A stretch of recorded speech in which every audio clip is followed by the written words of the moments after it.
I was knee-deep in debugging a particularly stubborn piece of code when my phone buzzed. Meow. I barely glanced at the screen before answering, half expecting a lecture about eating healthier or remembering birthdays. But the moment I heard her voice, I knew something was off. It had that artificial brightness, the kind that made my stomach tighten. "Hey, sweetheart. Your father and I have a favor to ask. Here we go. We're going to Europe for 2 weeks," she continued, "and we really need you to come home and watch Tessa and Ryan." I blinked at my screen. Wait, what? A vacation? My parents hadn't taken a real trip since our budget-friendly Disney World adventure when I was 12. And now, suddenly, they were off to Europe for 2 weeks? "You want me to move back home?" Just temporarily, she reassured me too quickly. "It would really help us out." I rubbed my forehead. Tessa and Ryan were 17. Old enough to fend for themselves, but knowing them, fending for themselves probably meant living off energy drinks and leaving the house in a state of total destruction. Still, what choice did I have? "Fine," I sighed. 2 weeks. "Thank you, sweetie," Mom said, a little too relieved. "It'll fly by, promise." I had no idea how wrong she was. The next day, I packed a duffel bag,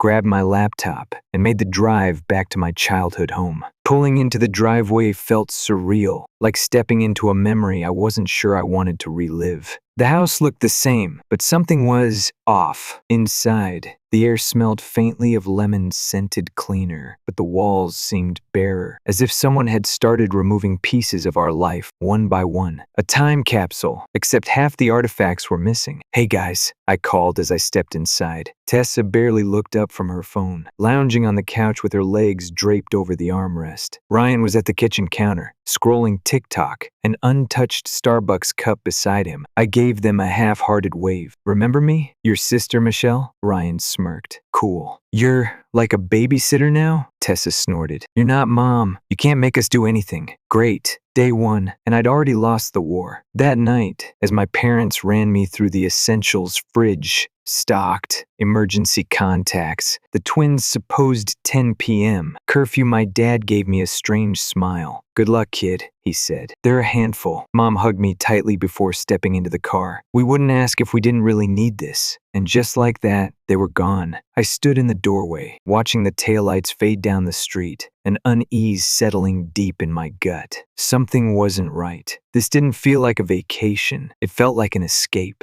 I just didn't know from what yet. By day 3, I was already questioning my life choices. I expected a mess. I mean, 2 teenagers left to their own devices. Of course, the house was going to be a disaster, but I hadn't expected this level of chaos. The living room looked like a post-apocalyptic battleground. Couch cushions on the floor, an empty pizza box balancing precariously on the coffee table, and what I hoped was soda drying into a sticky mess. Somewhere between their TikTok marathons and my attempts to get actual work done, my siblings had managed to turn our home into a dumpster fire. I'd barely started making coffee when Ryan strolled into the kitchen, grabbed a soda from the fridge, and popped it open like he owned the place. "Curfew's at 10, I reminded him. He took a sip and shrugged. "Yeah, and next time, maybe call before you decide to disappear past midnight." Ryan didn't even blink. "I'm not a kid, Michelle." Tessa, sitting at the counter, stirred her cereal absent-mindedly. "Yeah,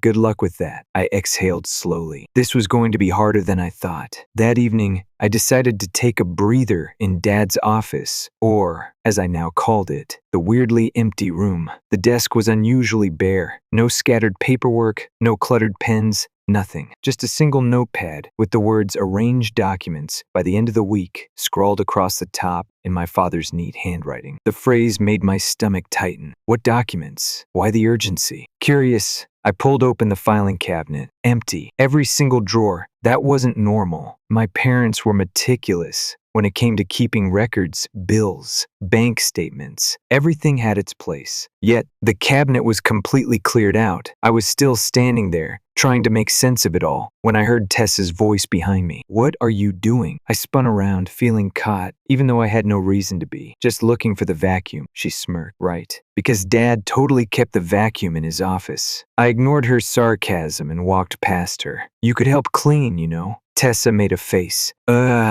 I'm in the middle of something." "Of what? A TikTok challenge?" "Priorities, Michelle," I groaned. "TikTok will survive without you for 20 minutes. let's go. She rolled her eyes dramatically, but to my surprise, got up. Small victories. As we tackled the living room, I decided to probe a little. So, what's up with the pantry repairs? Tessa barely glanced at me. Dunno. Mom and Dad said something about a break-in. I froze mid-wipe. A break-in? Yeah, a few months ago, I guess. Dad said they were overreacting, but Mom was all freaked out about it. My heart pounded. My parents never mentioned anything about a break-in, and you're just telling me this now? Tessa shrugged, tossing an empty soda can into the trash. Didn't think it mattered. It mattered. It mattered a lot. After she wandered off, I stood in the middle of the living room, gripping the damp paper towel in my hand. Something was wrong. Between the missing paperwork, the cleared-out filing cabinet, and now this mystery break-in, an unsettling thought crept into my mind. My parents weren't just on vacation. They were running from something. The days blurred together, an endless loop of dodging messes, arguing over Wi-Fi passwords, and feeling like a glorified babysitter. What was supposed to be a 2-week favor had stretched into nearly a month. And the worst part? Mom and Dad didn't seem eager to come back. We're extending the trip, Mom chirped over the phone, her voice too light, too rehearsed. Just a few more weeks. We're loving Europe. Mom, I said, gripping the phone. You've been gone for a month. I know, sweetie, but this is a once-in-a-lifetime opportunity, she said, breezily, like she hadn't completely upended my life. We just need more time to recharge. I clenched my jaw.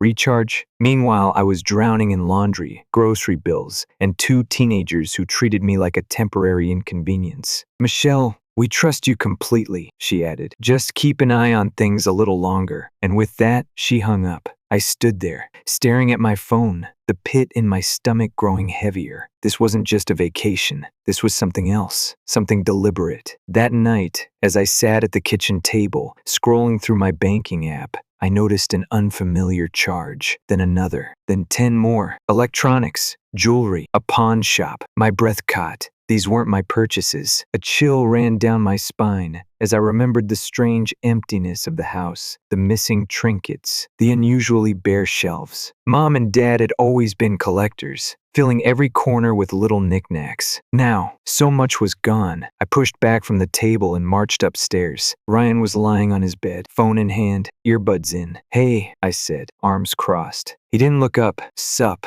I stepped forward, blocking his screen. You want to tell me why there are pawn shop charges linked to our account? That got his attention. He blinked. What? Stuff has been disappearing, and now I'm finding receipts for things being sold. So, Ryan, who's stealing from this house? His face paled. I knew that look. That oh crap, I've been caught look. Ryan, I pressed, lowering my voice. Talk to me. He swallowed hard, sitting up. It's Jordan. I felt my stomach drop. Your girlfriend? She needed money, he stammered. And she said if I really cared about her, I'd help. Oh, for the love of... So what? I snapped. You just handed over Mom and Dad's stuff? What the hell were you thinking? Ryan's hands curled into fists. I don't know, I thought. I thought it wasn't a big deal. They were already gone, Michelle. And Jordan. She made it seem like it wasn't stealing. I ran a hand through my hair, trying to keep my anger in check. Ryan, you pawned our parents' things for some girl who clearly didn't care about you. He looked away. She dumped me last week. Of course she did. I exhaled slowly, trying to focus. All right. Here's what's going to happen. You're going to tell me exactly what you sold, and we're going to get as much of it back as we can. Understood? Ryan nodded miserably. I turned to leave but hesitated at the door. And Ryan? He looked up, eyes red-rimmed.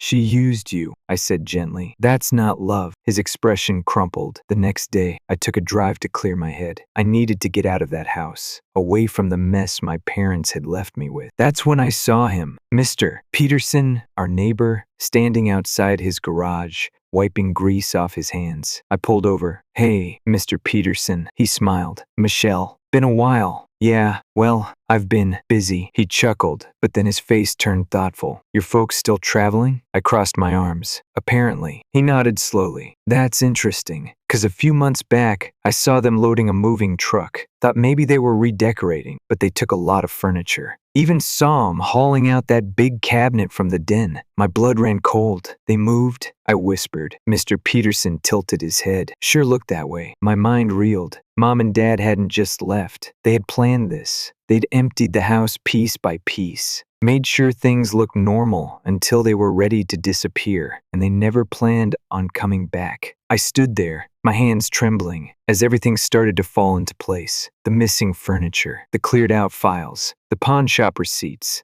My parents weren't just taking a break, they had abandoned us, and I had no idea what else they had taken with them. I barely remembered driving home. My hands were clenched so tightly around the steering wheel that my knuckles ached, but I barely felt it. Mom and Dad had moved out, not extended their vacation, not taking time to recharge. They had left, and I had been so busy cleaning up after them, taking care of Tessa and Ryan, juggling bills, trying to keep the house from crumbling, that I hadn't even noticed. By the time I pulled into the driveway, my pulse was hammering in my ears. I stormed inside, slamming the door behind me. Ryan and Tessa, who had been bickering in the kitchen, froze. "What's wrong with you?" Tessa asked, raising an eyebrow. I dropped my keys onto the counter and looked at them, really looked at them. They had no idea that the people they were waiting for weren't coming back. No idea that their parents had already started over somewhere else. They deserved to know. I took a deep breath. "Mom and Dad didn't go on vacation," I said, my voice tight. "They moved out." Silence. Then Ryan scoffed. "What are you talking about?" "I talked to Mr. Peterson," I said. "He saw them months ago loading furniture into a moving truck. They cleared out Dad's office, sold off half the house, and didn't tell us because they knew we'd figure it out." Tessa's face twisted in disbelief. That doesn't make sense. Ryan's jaw clenched. "They wouldn't just leave us," I laughed bitterly. "Wouldn't they?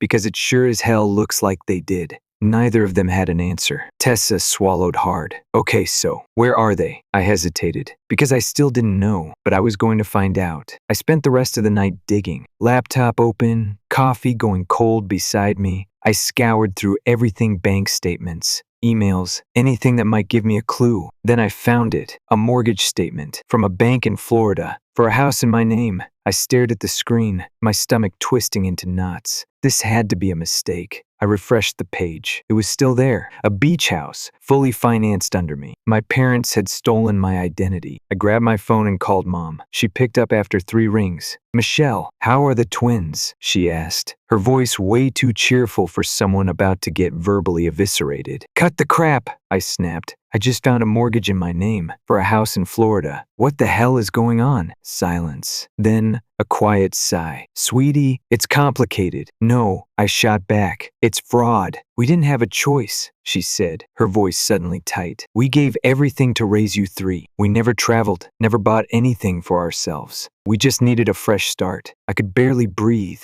"So your solution was to ruin my life?" "We didn't ruin anything," she argued. "We were just borrowing some financial security. We were going to pay you back." I almost laughed. "With what money? Because it sure as hell looks like you spent it on a whole new life." Dad's voice cut in from the background. "Michelle, calm down." "Calm down?" My grip tightened on the phone. "You stole from me, abandoned your kids, and lied to us for months. You don't get to tell me to calm down." There was another long pause. Then Mom said, "Look, just take care of Tessa and Ryan. We'll handle the rest." My entire body went cold. "You're serious?" I whispered. "You're really not coming back?" No response. I let out a shaky breath. "Well, then I hope you enjoy your new family, because you don't have one here anymore." And I hung up. I sat in silence for a long time after that. The realization hit me in waves. They were really gone. They weren't going to fix this. They weren't coming home. And now, I was left holding the pieces, but I wasn't going to let them get away with it. The next morning, I walked into the office of a local attorney, a guy named Keller. His desk was a mess of legal papers and empty coffee cups, but he looked up at me with sharp, assessing eyes. "What can I do for you?" he asked. I set my folder of evidence onto his desk. "My parents stole my identity to buy a house in Florida. I want to fight back." He nodded, flipping through the paperwork. "You've got a solid case. We can file a fraud report and have the mortgage removed from your name."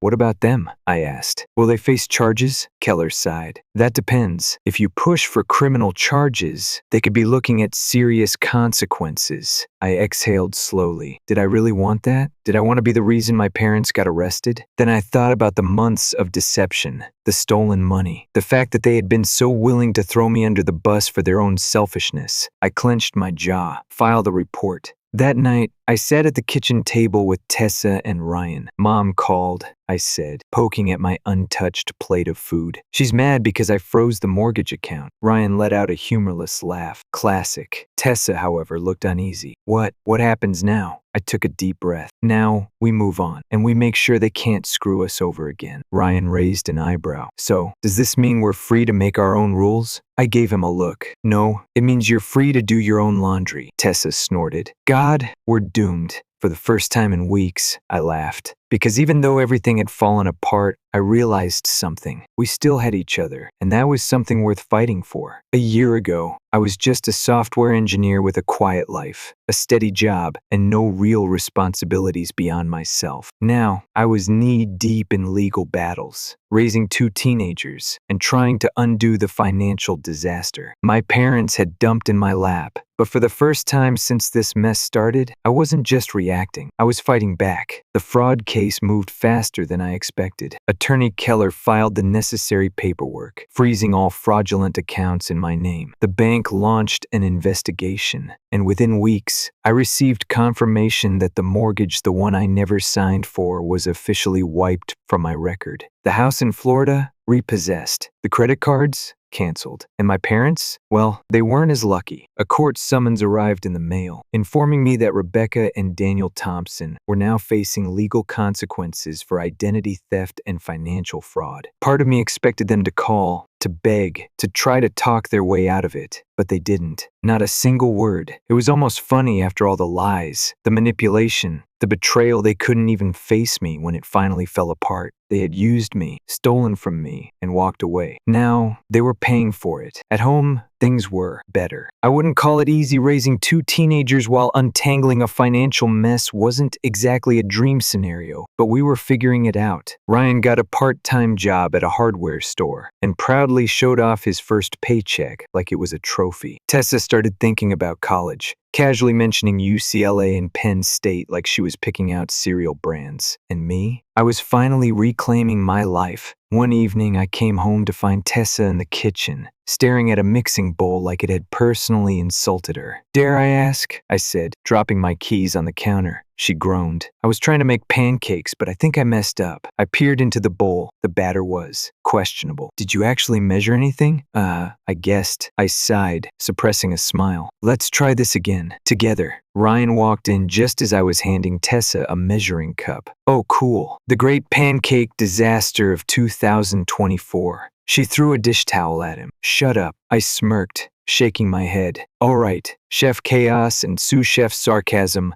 Let's get this right." And somehow we did. The pancakes were lopsided. Some were slightly burnt, but they were ours. For the first time in a long time, we sat down together and laughed. A month later, I stood in Attorney Keller's office for what I hoped was the last time. He handed me a document with a satisfied nod, and that's it. Power of attorney revoked. Your parents no longer have any legal access to your finances. I stared at the paper, my name printed neatly across the top. It was over. I was free. Moving out of the house was surreal. I found a modest place in a quiet neighborhood, nothing fancy, just mine. Packing up felt like closing a chapter of my life. Tessa and Ryan hovered by the door as I loaded the last box into my car. "So," Tessa said, crossing her arms, "this is it?" "Yeah," I said, adjusting a box labeled random crap. "This is it," Ryan smirked. "Think you'll survive without us?" "Oh, I know I will. The real question is, will you survive without me?" He scoffed. "Obviously." Tessa snorted. "Yeah, okay. Let's see how long you last before you burn the house down." We laughed, the kind of laugh that carried all the weight of the past year loss, betrayal, resilience. And then we hugged, awkwardly, because siblings, and I drove away. That night,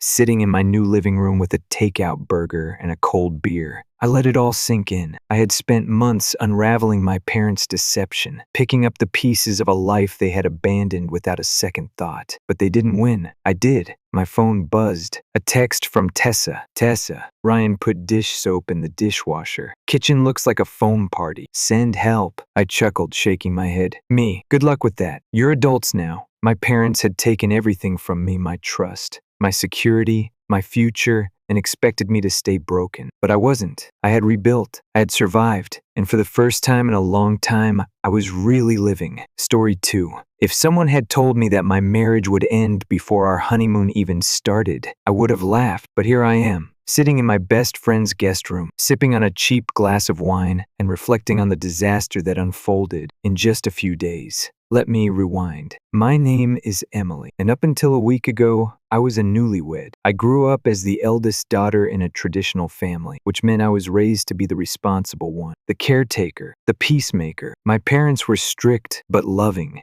and they had high expectations for me: college, a stable job, and eventually, a perfect marriage. Enter Ethan. I met Ethan 2 years ago at a friend's barbecue. He was charming, polite, and incredibly devoted to his family, which, at first, I found endearing. I grew up in a tight-knit family myself, so I understood the importance of those relationships. But Ethan's family? They took close to a whole new level. At first, I brushed off the warning signs, the way his mother would call him multiple times a day, the way he dropped everything to cater to his siblings' needs, the way our plans were always subject to his family's whims. I told myself that once we were married, things would change. We would build our own life, set our own traditions. I was so wrong. Our wedding should have been a red flag big enough to see from space. His family had an opinion on everything: who was invited, what food was served, what flowers were chosen. It didn't feel like Ethan and I were getting married. It felt like his entire family was tying the knot alongside us. Still,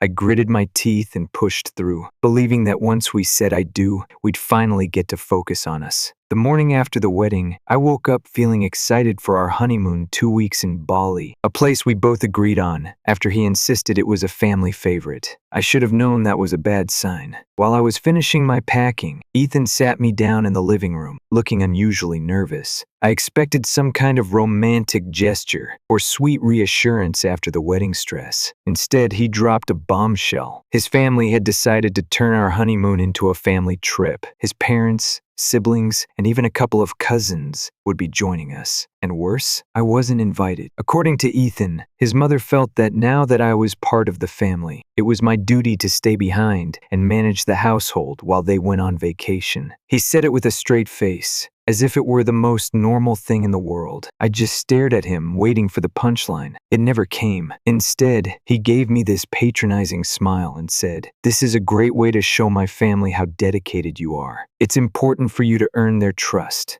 I swear, I saw red. This wasn't just about a honeymoon. This was about control, about being pushed into a role I never agreed to, about setting a precedent for a lifetime of being sidelined in my own marriage. But instead of screaming or crying, I took a deep breath, forced a smile, and said, "I understand." Ethan looked relieved, like he had just dodged an argument. He kissed my forehead and went off to finish packing, completely unaware that I was already formulating my escape plan. I wasn't about to sit around and play housemaid while my husband and his family enjoyed my honeymoon without me. So, while Ethan packed his bags for Bali, I booked a last-minute flight to Hawaii. My parents had a vacation home there, one they had actually offered us for our honeymoon. But Ethan refused, because Bali was more adventurous. With my mind made up, I packed my bags, wrote Ethan a short note something along the lines of, "Since you'll be enjoying your honeymoon with your family, I decided to make other plans. Have a great trip,"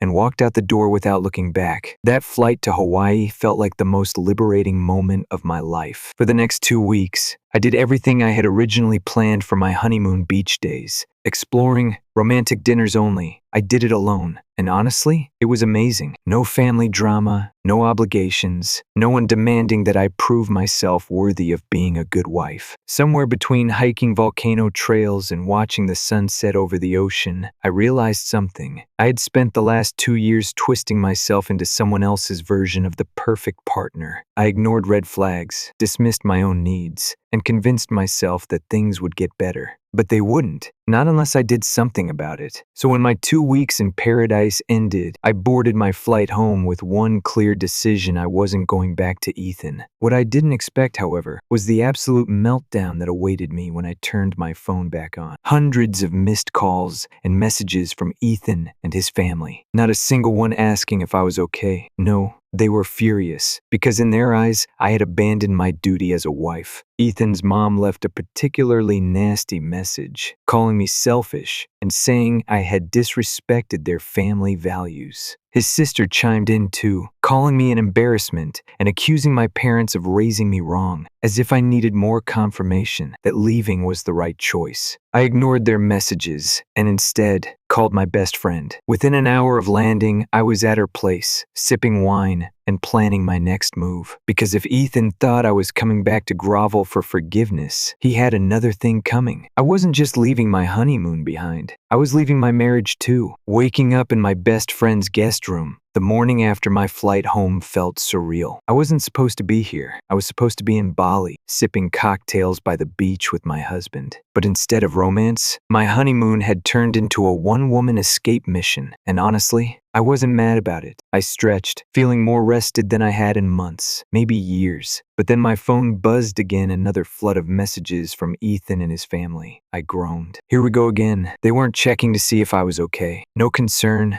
No, where are you? Are you safe? Nope. Every single message was pure outrage. Ethan had left me a voicemail, his fifth one, that started off calm but quickly spiraled. Emily, I don't know what's going on with you, but this isn't how a wife acts. You embarrassed me. My family is humiliated. We need to fix this. You need to fix this. Call me back and apologize. Maybe if you're sincere, my parents will be willing to move past this. I nearly choked on my coffee. If I'm sincere? If. Ethan and I had been married for, 10 days, and already I was being treated like an employee who had abandoned her post. His mom had sent a message too, laced with enough passive aggression to fuel a reality TV show. Emily, dear, we welcomed you into our family, and this is how you repay us? You had a wonderful opportunity to prove yourself, and you squandered it. I hope you come to your senses soon, before it's too late. Too late for what? My mandatory servitude? I wanted to scream, but instead, I tossed my phone onto the bed and turned to my best friend, Leah, who had just walked in with fresh coffee. Leah was the kind of friend who saw straight through people's nonsense. She had never liked Ethan, but she kept her mouth shut for my sake. Now, she looked ready to throw hands. She took one look at my face and sighed. More messages from the cult? I snorted. Oh yeah, Ethan says I humiliated him. His mom says I squandered an opportunity. Leah rolled her eyes so hard I thought they'd get stuck. An opportunity to be their unpaid maid? Pretty much. I sighed, rubbing my temples. I should have seen this coming. I let so much slide before the wedding. The constant cancellations. The way his family dictated everything.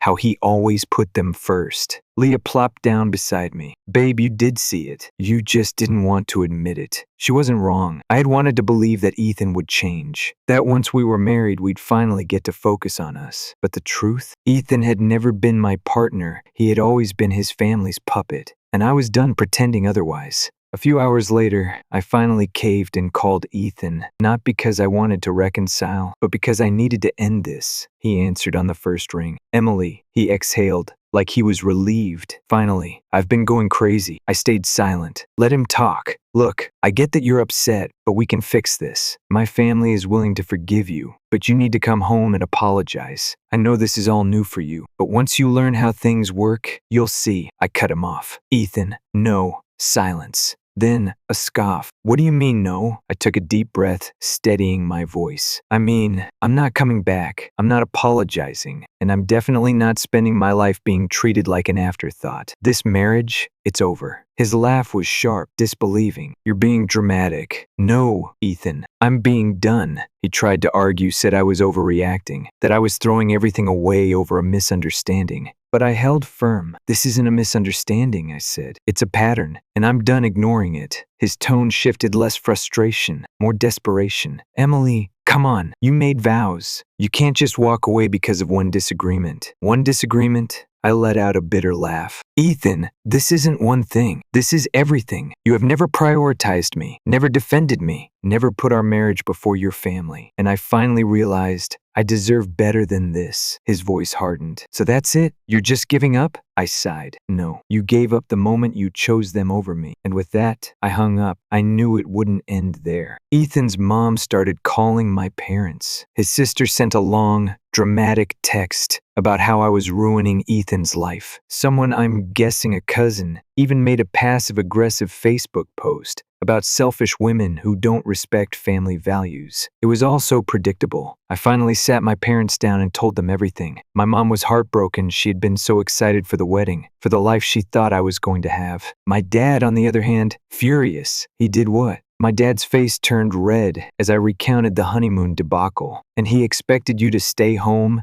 and be his family's maid? Pretty much, I said with a tired shrug. My mom exhaled sharply, looking at me with a mix of sympathy and pride. You did the right thing, sweetheart. That was all I needed to hear. A few days later, something unexpected happened. A woman named Rachel reached out to me through a mutual friend. She was one of Ethan's exes. I heard what happened, she wrote. I just wanted to say you're not crazy. Ethan's family always does this. Curious, I agreed to meet her for coffee, and what she told me, it was chilling. She had dated Ethan for 3 years. In the beginning, he was sweet, attentive, and thoughtful until his family started pulling the strings. Slowly but surely, she found herself being treated like an accessory to their lives. Her weekends, always taken over by their plans. Her decisions, always second to their wishes. Every holiday, every vacation, every major milestone dictated by Ethan's family. And when she finally put her foot down, they turned on her, just like they did with me. Rachel shook her head, giving me a sad smile. They don't want Ethan to have a wife. They want him to have a caretaker. And if you won't play along, they'll do everything in their power to break you. I felt a chill run down my spine. It was like she was describing my exact experience. And suddenly, I knew I wasn't just leaving Ethan. I was escaping a cult. Next steps.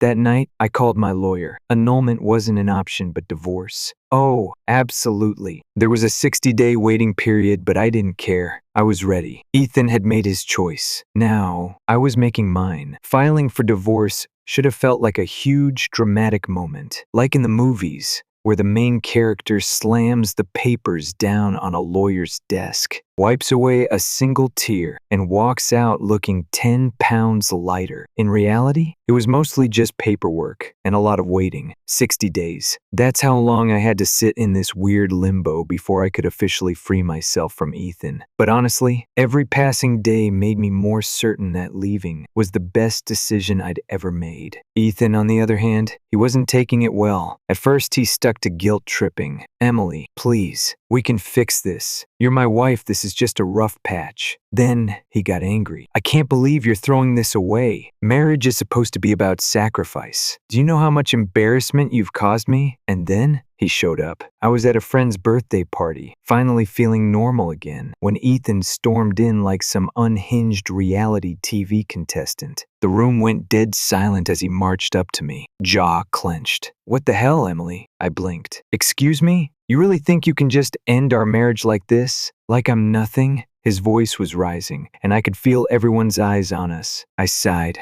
already exhausted. Ethan, I don't know why you're here, but this is not the time or place. But he wasn't listening. You haven't even tried to fix things. You ran away instead of working on our marriage. Do I mean that little to you? At that point, I was officially done being polite. Ethan, you ran off to Bali with your mom instead of going on our honeymoon with your wife. And now you're mad because I decided I don't want to be married to a guy who treats me like a side character in his life. That got a reaction. A few people snickered. One of my friends muttered, "Damn." Ethan turned bright red. You're unbelievable. Then, as if this night wasn't already unhinged enough, one of the guys at the party, someone I barely knew, stepped in. Hey man, I think you should leave. That's when Ethan completely lost it. His eyes narrowed and suddenly he was furious. Oh, I get it. You're already moving on, huh? You're sleeping with this guy? That's why you're so eager to leave me. The sheer absurdity of it left me speechless. Ethan, I don't even know this guy. But Ethan wasn't hearing it. He lunged at the poor dude like some kind of rabid animal, yelling, "Be a man and admit it." Chaos erupted. People jumped in to separate them. And within minutes, Ethan was being dragged out the door, screaming about how I was ruining his life. I stood there, taking it all in, then exhaled. Well,